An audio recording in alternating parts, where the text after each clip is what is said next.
Hello and welcome back to Happy Porch Radio. This is season 7. Today, Barry and I have been joined by Gerrard Fisher and Kristina Bull from QSA Partners.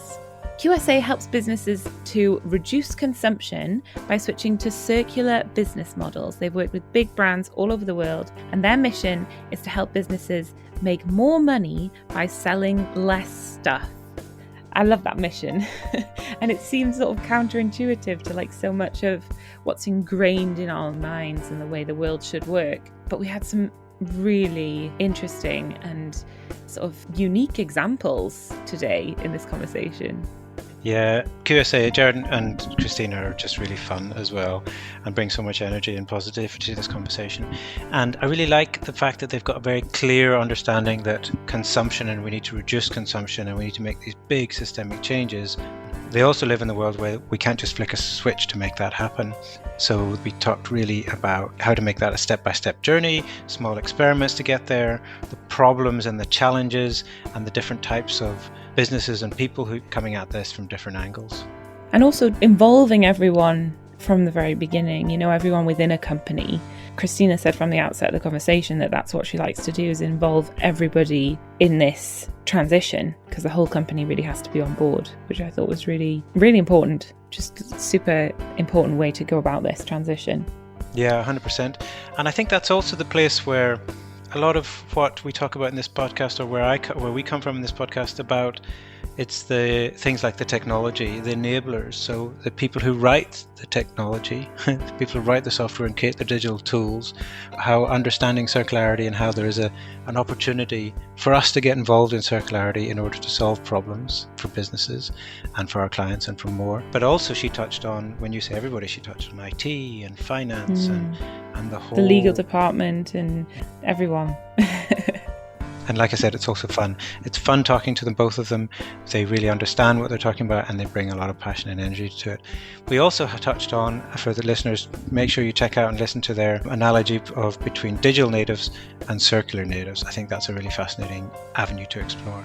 Yeah, and really paints the picture of this big change, this systemic change.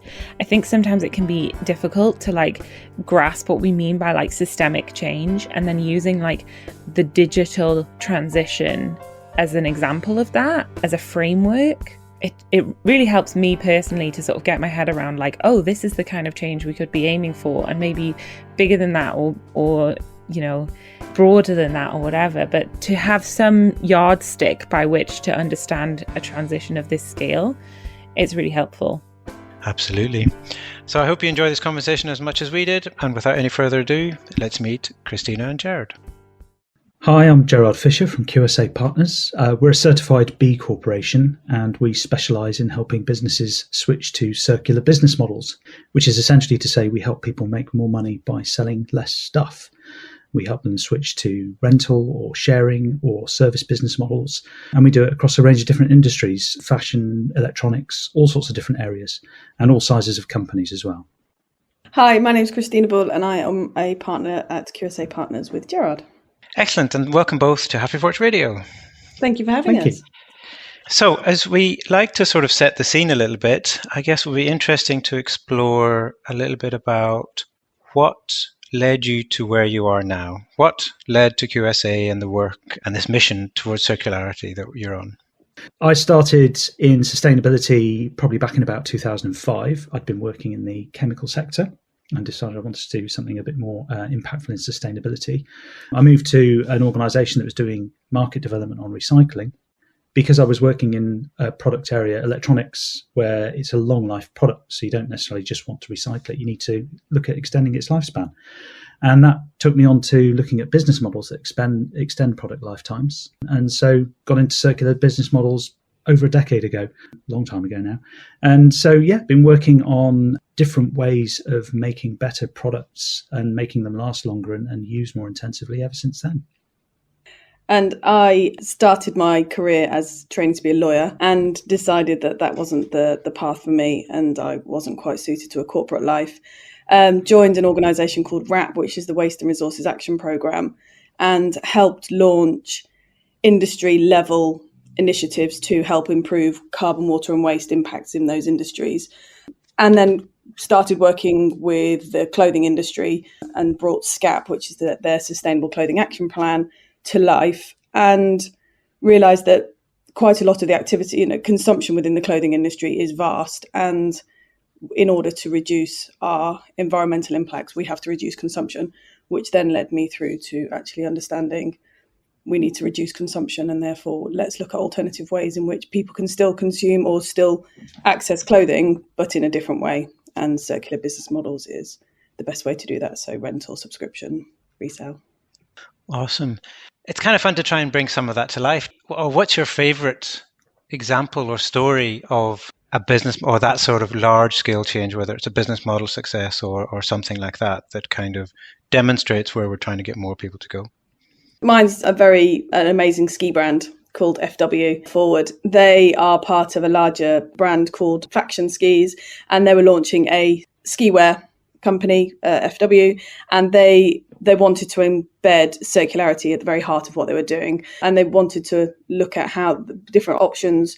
We worked with them to kind of look at all different possible circular models, and to get the first one going, we looked at repair. So repair within ski wear is really important because it's an opportunity.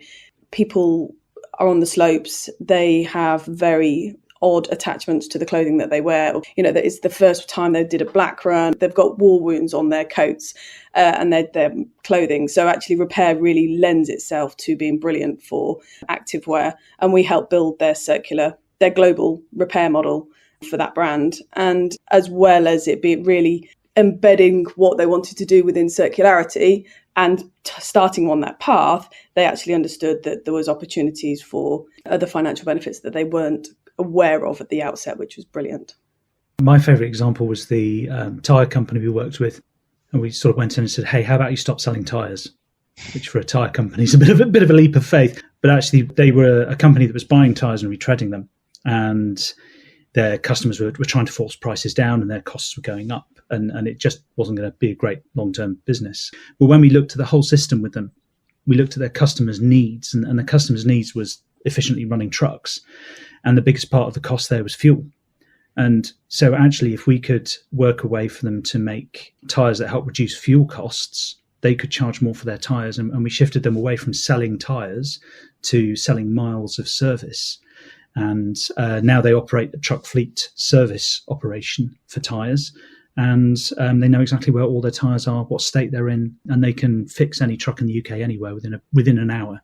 They can replace a tyre on it if it needs it. But the idea is it never gets to that stage. They always replace the tyres before they need, before they wear out completely. So it's totally changing the way they think about their business and about what their customer needs. So I think that's one of my favourite examples. And the other added benefit of that organisation or that company was that they also looked at the way in which their tyres were designed. So they redesigned the tyre because it was used for home delivery services. Lots of companies doing home delivery, and those drivers curb the tyres, the vans all the time. So actually they looked at strengthening the outer side of those tyres. So as well as having an amazing circular business model, they also looked at the circular aspect of the design. That's really cool. I just got an image in my head of of these trucks getting their tires changed, as if they're on Formula One pit stops, it happens in seconds where they're and it's done. And the beauty of it is it's in their interest to do that kind of thing because the customer wants the truck on the road again. So yeah, they totally align themselves with that mission. So I love this sort of concept of stepping back and thinking, okay, let's just start from the very basics of what do our customers need. Being able to do that as a business, you have to have quite a lot of resources, right? You have to be able to put the time in and maybe even money to change potentially the fundamental infrastructure of your business. So do you feel like it's sort of a big ask in that way? It can be, depending on the size of the business. And you've got to have a champion in the business who really wants to drive the change. The bigger the company, the bigger the challenge, in which case you need board level support. And ideally in any business, you'd have sort of the absolute senior people supporting it anyway. I think it's challenging for bigger companies who have potentially gone so mass market that they've drifted away from their customer, really. and they don't really understand their customers' needs and desires and feelings about sustainability and those sort of things, and they need to re-engage with them and understand how they can properly align with what those people want. We've seen that with many fashion brands. They're selling to mass market, they're selling enough product, but they don't actually know in detail who their customers are in that segmentation. Who might want rental, who wants to sell stuff back to them, who wants to share things with other local people who like the same brand. That does take a bit of effort to understand that. So it takes that level of change, or that motivation is what you're saying. But I also liked where you started before, where you talked about reducing consumption, but that can also bring successful business successes, right? And you talked about the financial side and so on as well. Do you find that you're only working with people who get that, if you see what I mean? Or is there a kind of educational, we need to explain it, pitch it, kind of really educate as well? I would say we work with both, and I think that we have different degrees, also speed of success, depending on how quickly they understand it. Certainly with bigger organisations, bigger companies that are more embedded with selling more stuff, as they tend to have a linear model. So whilst we do, and it's not just a single linear model.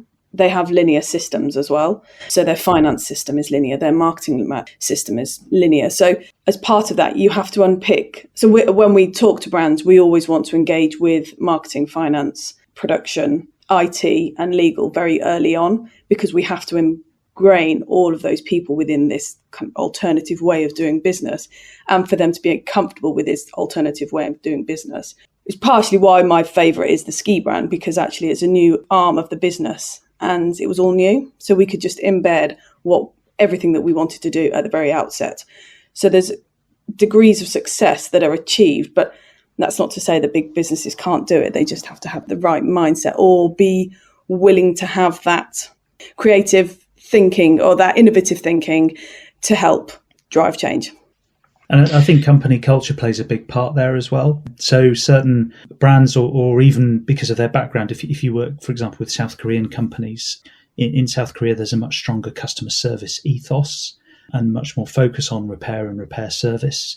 And so, when we worked with brands like Samsung, they were far quicker to get the benefits of doing it here in the UK, because it's sort of hardwired into their thinking already. Whereas if you start with some European brands, we take customer service a bit differently, and so there's a bit more reticence to engage with it. Yeah, that's really interesting. And it reminds me of some of the conversations we had in our last season, when we talked to a lot of folks across the continent of Africa who are working on circularity, and we talked a lot about the importance of understanding context, and cultural context is what you're talking about there, and also infrastructure and everything. Context is so important to these conversations as well. Yeah, and there's context as well in terms of your end market. And we've talked with you before about this idea of, as we have sort of digital natives and digital migrants, so to speak, we now perceive that we're seeing circular natives and circular migrants, arguably linear natives, people who are just more inclined to do circular activity than we've ever seen in the past. So we know for a fact younger generations are much more willing to rent clothing. They're much more willing to buy second-hand clothing and wear it, whereas 10, 15 years ago, there was this real sort of yuck factor about wearing someone else's clothing. And they're much happier sharing. And even, they're using brands like a clothing library. They're buying products, using them and sending them back for a full refund because they want that temporary access, but they don't actually want to own the garment. Let's work through that terminology that you introduced there, because I think it's a really interesting concept. So taking from the idea of a digital native, as in somebody... I mean, the simplest way, I guess, to imagine that is somebody who's grown up with the internet, as opposed to people like me were introduced to it at a young age. And so they have a different, it's embedded, their whole, their life as from very, very young, the whole life is their touchscreen and everything that comes with that. And then social media is they're natives to that.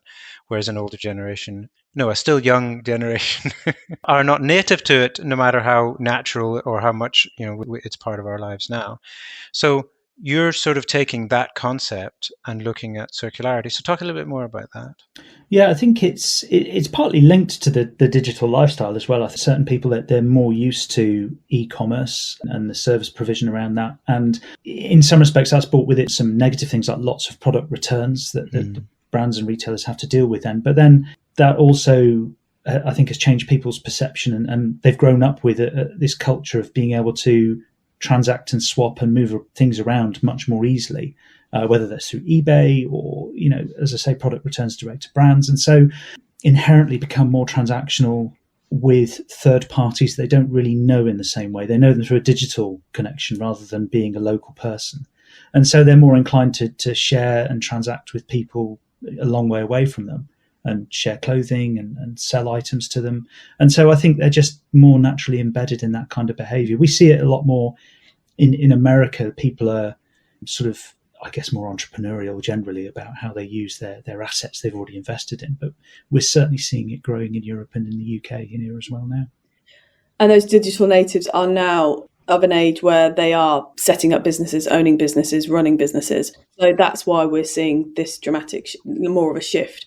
They might be owning small businesses at the moment, but there's definitely a shift. So, you're applying these digital natives behavior within your personal life. And then when you're going into the workplace or you're working, you then are applying them within your business as well.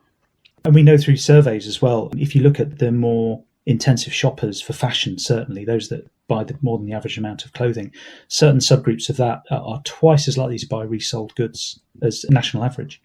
What you just said there, Kristina, about that flowing into the business world is really interesting too. So having grown up with this changing mindset towards ownership, is that fair, sort of, and the way that technology enables a more fluid, or can possibly enable a more fluid relationship to that, then that means that they're naturally going to businesses. Because then I start thinking, well, that means you've got businesses who are circular natives. And that gives us another framework for looking at some of these bigger, older business, like the corporates and multinationals, in the same way as they have to learn a whole new world, in the same way as some of us as individuals had to learn a whole new digital world. Yes, digital ownership is equally important to younger people as actual physical ownership. So that's why, there's avatars, and, my daughter's doesn't run a business, but she has an avatar, and it's just as important to own something on her clothing online than it is in physical life. And I think that for me is an absolutely alien concept, but for them, and they are going to continue to grow and evolve in this way. And that's why brands, you'll see, there's more and more brands becoming, having presence online in that kind of avatars and shops and that kind of thing. In terms of older, bigger businesses or more established businesses, historically, they've always taken the view of looking on what smaller businesses and more nimble businesses have done and buying them, or kind of taking on, kind of incorporating that into their business.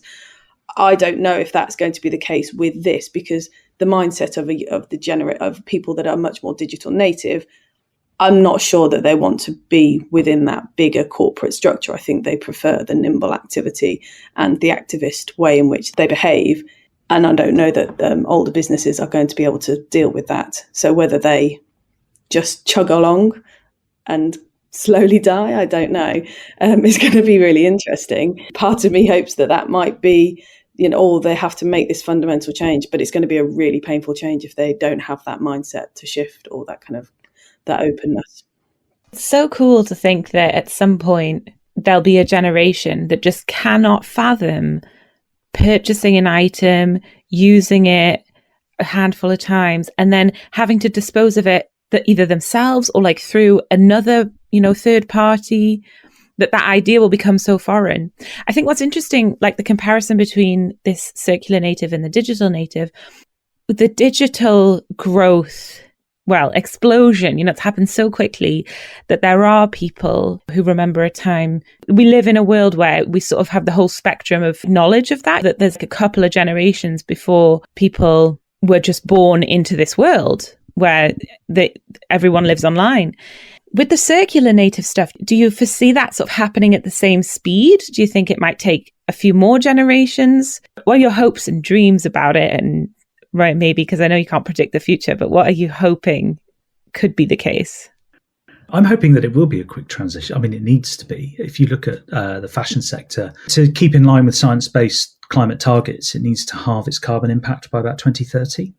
So yes, some of that can be done through better garment design and all that kind of thing. But a lot of it's going to have to come from reducing the number of new garments we need to make to serve the market.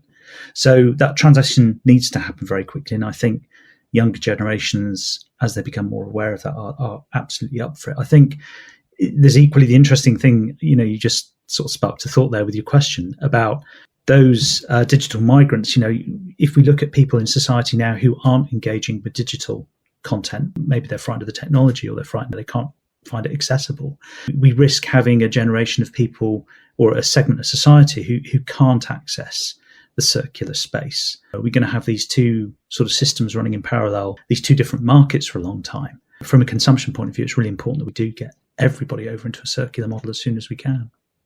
Yeah, and that's interesting as well to sort of maybe learn from that, the fast growth of like the digital world and, the pitfalls that have been there along the way and we continue to face when we're trying to make this transition into the circular world. Will we maybe face some of the same pitfalls? Is there ways to avoid them now that if we can consider the digital transition a sort of model, but it's definitely a use case? It is. And I think that one of the risks is, when people talk about circular economy, it's a very broad church. And a lot of people leap straight to recycling as the solution, which it isn't really. It's part of the picture, but it's the very last thing you do when you're finished with something. But then there's the other element of it as well, about everything being powered by renewable energy. And there's, if you look at the climate impacts globally, 50% of greenhouse gases those emissions are caused by making products, according to the Ellen MacArthur Foundation. So if we can reduce consumption, reduce the amount of energy needed, and that therefore the renewable energy you are generating goes further. The flip side is if this all moves to sort of digitally enabled content, what's the energy and carbon impact of running all of those systems as well, and critical raw materials. So, it is a complex picture. Yeah, there's always the unintended consequences conversation, so like the scale of digital. And before exploring that side, I want to just harp back a little bit to something else that you talked about, and how when we were talking about how when a business needs to kind of change direction. So assuming that there's motivation and they see the benefits of both business and sustainability and circular benefits of moving direction, but then they have this kind of like everything's this break on that. They have these systems built in, both literal systems and peoples and processes, which is all optimized about moving physical things as fast as possible and getting them out the door to get the money back. So I want to tie that back to the technology conversation a little bit, because we were talking there about digital natives and circular natives and how technology has sort of enabled an opportunity for a different mindset. Are you seeing the same sort of thing as you're describing there, but within businesses? So the systems that my company operates on, I can't make it circular. You described how it's difficult for a brand sometimes to deal with the returns because that's not literally built into their stock control, never mind anything else. So what I'm saying is I always have a theory or hypothesis that our existing operating systems, which includes the technology, are part of the problem when we're trying to change businesses. Aside business, I think we should have therapy. Some of the brands we work with, it becomes very much about, we can design the most beautiful circular business model and it can be right for the right customer segments. We can have the right kind of product portfolio, all of those things. But then it becomes the tail wagging the dog because you have these systems that are ingrained, like legal, like IT, that cannot, they are so ingrained in the way in which they do things. Like you say, Barry, they can't receive back a garment because it's on their same SKU code. There's no way, no simple, easy way of changing that or adding in another SKU code. I'm sure there'll be people that hear and say, well, of course not, because of X, Y, and Z. But it's that it comes back to a mindset that we have these systems that only allow processes to flow in one direction, and we don't have those processes that can bring it back. So we always try and trial it, test it, see how it goes, and then we can integrate systems. So see how much you can do that works next to your systems if we were going to trial this, and then understand how you can integrate it. Obviously, the best way is to integrate it straight away, but we are acutely aware that for those bigger juggernauts, that's just not doable on a shortish time frame. So work alongside them, and then understand how you can integrate within them, because changing your whole IT system, if you are a global brand, is quite a fundamental undertaking. And the tragedy of that is that it's a very myopic situation, because there's companies, Avis, Hertz, loads of people are running rental business models on well-established ERP systems. And it's just that the brands are using linear ERP systems, whereas there's off-the-shelf rental options available right now. And actually those brands, they teeter on the edge, and those circular models often fall over, not because it wasn't right for the right customer or, everything else wasn't going to work. It's because those internal systems fall over and can't adopt other systems that are in the market. What you just described is one of the things that's most fundamental to this season of the podcast, trying to talk about the role of the people who are doing those things, right? So we write software, I write software, lawyers, people in the legal world. Like, there's an opportunity to take those professional skills and the businesses and the suppliers to the juggernauts you just described and say, well, if it feels like there's a huge opportunity to say, well, we can solve this problem. If there's as you say, ERP systems exist, so let's look at that, and getting the skill sets and the understanding, not just within the people who are actually dealing with moving products, but all the supporting systems around that. I really like what you said, Kristina, when you said, as early as possible, you try to speak to IT and legal and whoever, not just the core people that you're speaking to. The opportunity there for us as a sector to say, well, we don't need to go and work on circularity. We can support circularity by looking at the way the products are made, the software and tools that we make that actually enable those models to happen. Part of models that we really like, one was a fashion brand and one was a tyre company. We can take experience from other sectors, like Gerrard just said about car rental. A fashion brand doesn't see itself in the same market as a car rental, but actually the service in which they need to deliver their circular business model absolutely is. So part of our role is always taking experience and knowledge from other systems and other sectors and saying, actually, this can work within you. Yes, you are a luxury retail brand. That's great. But actually, you can utilize all of this stuff from other sectors. Do you think there are any industries that maybe just can't change their business model in this way? Like, because I imagine there will be some people listening to us being like, yeah, I just don't think that applies to me. Do you think that's true? Or do you think that there is some way to do it for every kind of industry? Yeah, the recovery of nutrients from human waste is financially more viable than just throwing it away. In fact, if you were to look at the UK's human waste treatment system right now, if you could start from scratch, you would do it very, very differently, because we're throwing away a lot of nutrients. And it's about this bigger value picture and how you get the most value out of what it is you've got and the service you're providing. So you think back to COVID, and studies of human waste and the diagnosis and measurement of medical conditions through society. There's so much more you could do if you didn't just all flush it down the loo. So I think we would argue there's almost no industry where circularity can't play a role. I guess the limit of that might be the fossil fuel sector. And okay, you might be saying, well, there's some useful chemicals and plastics and things like that we can make from those resources, which may be, but we definitely shouldn't be burning it right now. So yeah, pretty much any other industry can probably adopt some circular practice. Nice, thank you. So what's interesting about that is that, and you said this earlier, that circularity and circular economy is a very broad church under which there's multiple different things. And when you talked about business models, we touched on many different things. But the consistent theme through all of that is obviously reducing the consumption, reducing the virgin materials and the literal waste out. So I guess my question is, and you also talked about how you do that. So let's do pilots, or like maybe there's the hook of a buyback scheme or whatever. How does that kind of hook or first step, which isn't circularity in itself, how can we make that flow and the evidence that that does work actually make larger systemic changes, either within a business or more broadly? That's part of the journey, really. We recognize when we go into companies that sometimes switching, like the tire company going and telling them to stop selling tires, it's a bit facetious, but they switch completely to service, and that jump is huge for many businesses. And so the question is what are the steps on the way to that service that you can take right now. And perhaps resale is the only legitimate step you can really cope with at the moment because you're into sort of transactional business. So it's then understanding, is that resale activity beneficial? And if it is, then how do we step on from there? So we worked with Depop to help them understand the secondhand trading on their platform, how much of that is actually preventing the purchase of a new product. It turns out 9 garments out of 10 actually do.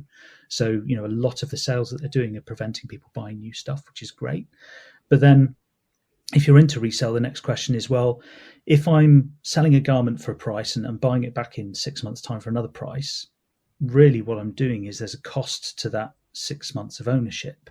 So I might then be able to step into, well, why don't you pay me that and just have it for 6 months and send it back, rather than giving it away, selling it, and then having to try and get it back when that's another sort of difficult transactional thing. So you can step from resale into temporary ownership and rental and hire, and then you can work from there into a full service business model. But it's understanding about that whole journey that you've got to map out and how you make those transitions.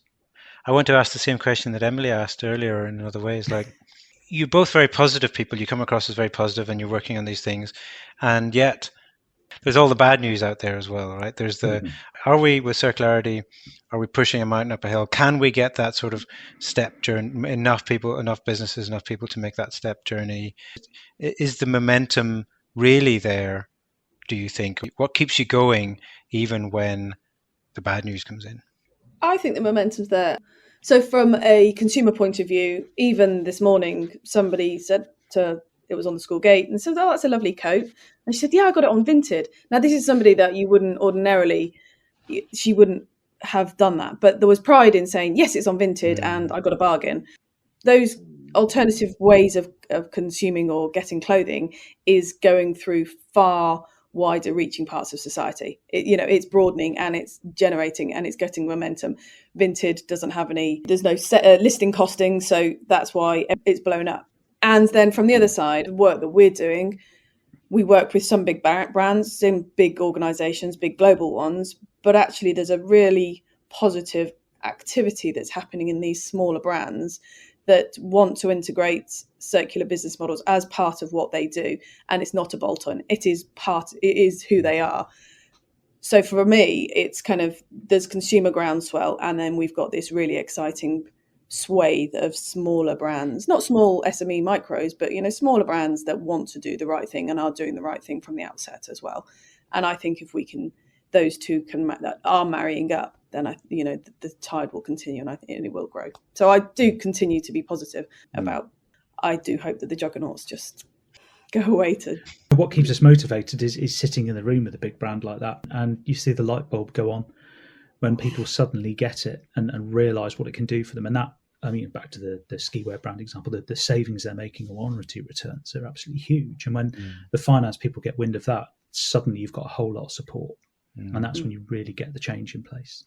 The finance people, you have, as one of the things that we've definitely learned over the years is the language in which we use communicating with different people within the business changes according to who you talk to. So yeah, when you're talking to the finance team, it's very much about the warranty return rates and the financial aspects and those commercial opportunities. With the marketing team, it's about customer love and that love going both ways, that it's not just about the transactions and how many more transactions you can make, but it's about the depth, how much that customer really enjoys your brand.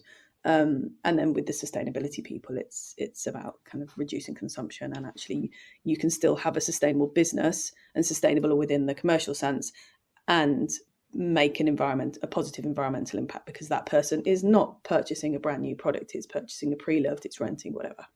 Yeah, amazing. Thank you so much. So as we're starting to run out of time, unfortunately, although it's really fun, and I'd love to come back and explore the digital native, circular native thing even further.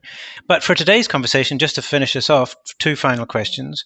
One is, what's next for you and QSA? What's the next big things that you're excited about and looking forward to? I think for us, certainly focusing on the fashion sector, because there's a lot of interest going off right now, and we see that sort of one of the major trailblazers for a lot of other industries to follow. So I think working more in that sector, and we've got a few different projects that we're looking at there. to do with, market incentives and market information and getting more people to change quicker. So sort of accelerating that change. Wonderful. Awesome. And just finally, for those listening who want to find out more about the work you do or get in touch, where do they go? You can go to QSA Partners, which is QSA, and then partners.co.uk. Awesome. Thanks so much. And as usual, all the links we mentioned will be in the show notes on happyporchradio.com. Thank you so much for joining us today. Thank you. Thank you very much for having us. Great. Thank you for having us on.